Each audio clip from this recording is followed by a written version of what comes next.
personne d'influence, c'est de savoir là où on va. Parce que pour que les gens vous suivent, ils doivent savoir et réaliser que vous savez là où vous partez. Vous me suivez attentivement? Vous êtes toujours là? Si vous êtes là, dis on est là. Billy Graham va arriver dans une ville et il arrive dans cette ville-là et il cherche la poste. Billy Graham, le grand évangéliste.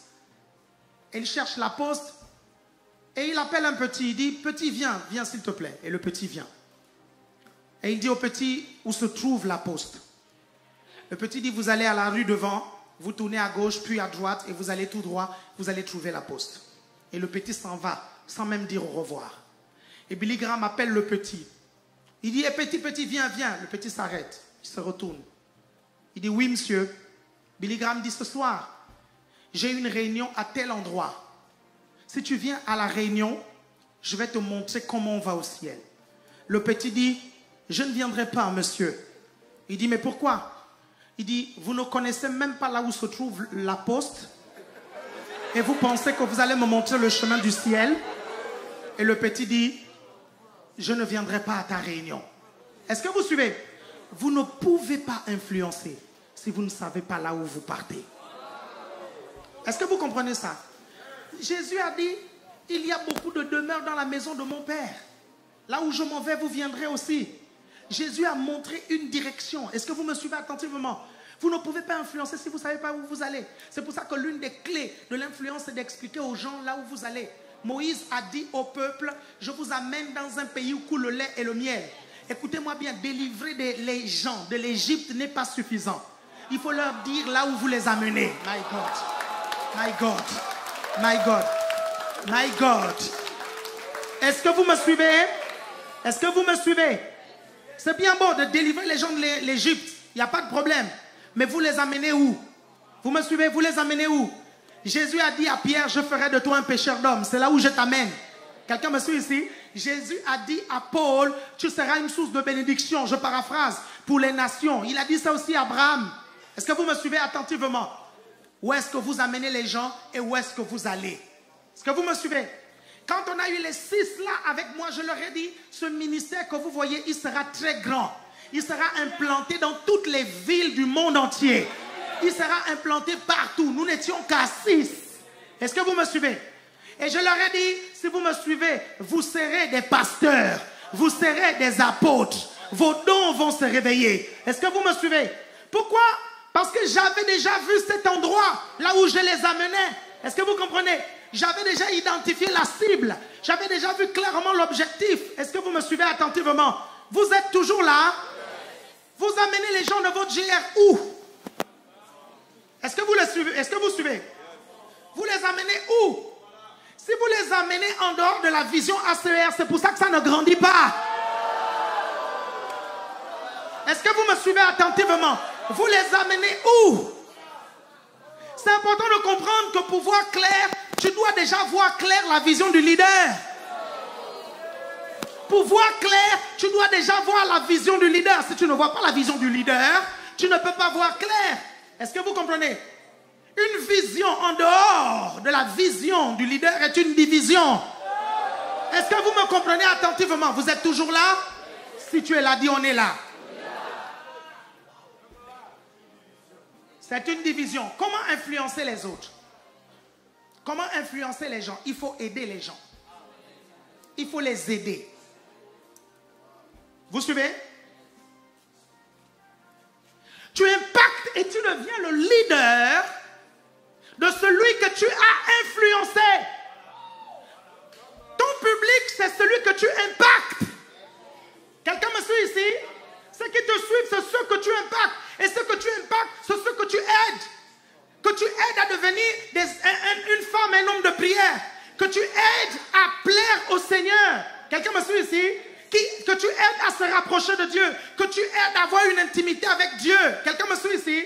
Quand tu as aidé cette personne, tu as mouillé le maillot pour cette personne. Parfois même, tu as payé les Uber à cette personne pour que la personne vienne à l'église. Tu vas influencer la personne. Vous êtes toujours avec moi? Regardez, je vais vous parler de deux personnes. La première personne, c'est Mère Teresa. Mère Teresa est la seule dame qui a osé dire au Congrès américain, au moment où on était en train de parler de l'avortement, Mère Teresa a osé donner son opinion sur l'avortement. Et pourquoi on ne lui a pas fait des problèmes alors que son opinion était différente de celui du Congrès? Parce que c'était Mère Teresa. Et pourquoi? Parce que Mère Teresa a fait du bien autour. Quelqu'un me suit ici? Rappelez-vous, vous savez comment Dieu a oint Jésus de Nazareth qui allait de lieu en lieu faisant du bien. Il n'y a pas d'impact et d'influence sans bien. C'est pour ça qu'on appelle ça les bienfaits. Il n'y a pas d'impact et d'influence sans les bienfaits. Vous me comprenez attentivement? Regardez, Zig Ziglar, toujours dans Rendez-vous au sommet, il dit ceci. Il dit, vous pouvez obtenir tout ce que vous voulez dans la vie si vous aidez suffisamment des gens à obtenir ce qu'ils veulent. Vous me suivez attentivement? Vous pouvez obtenir tout ce que vous voulez dans la vie si vous aidez suffisamment des gens à obtenir ce qu'ils veulent. Quand les gens se convertissent, c'est parce que Dieu les a touchés. Quand les gens se convertissent, c'est parce que Dieu les a amenés à vous. Quand les gens se convertissent, c'est parce que Dieu les a attirés. Donc les gens se convertissent parce qu'ils veulent Dieu. Alors donnez-leur ce qu'ils veulent. Quelqu'un me suit ici? Ils veulent Jésus, donnez-leur Jésus. Ils veulent le Saint-Esprit, donnez-leur le Saint-Esprit. Ils veulent la parole parce que la parole c'est Jésus, donnez-leur la parole. Quelqu'un me suit ici? Si quelqu'un s'est converti pour une autre raison, mes chers frères et sœurs, ne pensez pas que vous avez fait un chrétien. Un chrétien se convertit parce qu'il veut Dieu. Vous comprenez ça? Parce qu'il sent que sans Dieu, il ne peut rien.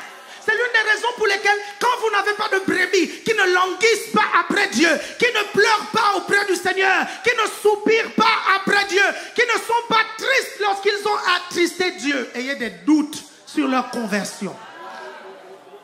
Et si c'est ton cas, commence à avoir des doutes sur ta conversion. Quelqu'un me suit ici? Je suis devenu chrétien à cause de Dieu.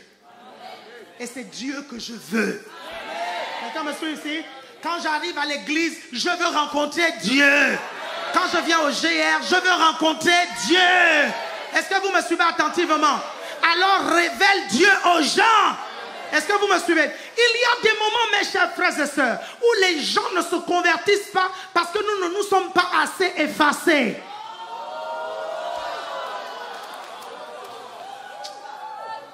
Est-ce que vous me suivez?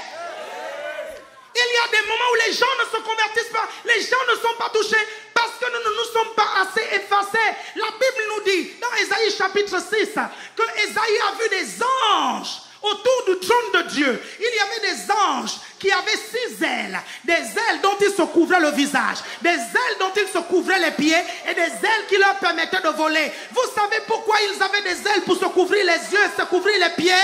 C'est parce que ce sont des créatures d'une beauté extraordinaire. Dans cette vision, il était question qu'Ésaïe se focalise sur le roi des rois. Vous suivez?